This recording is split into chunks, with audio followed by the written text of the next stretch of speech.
जय जय जवान जय किसान जय जवान जय किसान वंदे मातरम वंदे मातरम। कर चले हम फिदा जान तन साथियों, अब तुम्हारे हवाले वतन साथियों, अब तुम्हारे हवाले वतन साथियों।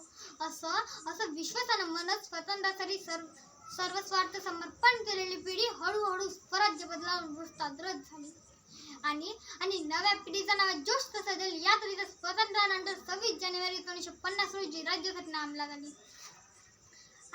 माझ्या मित्रांनो, आज 26 जानेवारी स्वातंत्र्यानंतर 26 जानेवारी 1950 रोजी राज्यघटना अंमलात आली। कारण स्वराज्यानंतर स्वराज्याची स्वप्ने ही भारतीय जनता पाहू लागली। पंडित जवाहरलाल नेहरू, सरदार वल्लभभाई पटेल, लाला लजपत राय यांच्या नेतृत्वाखाली भारत सुखाने नांदेल असे दिसून आले। पण हाय रे देवा, स्वातंत्र्यानंतर कर्तव्य तृप्तीच्या समाधानाबरोबरच मनातलं स्वार्थ जगू लागलं।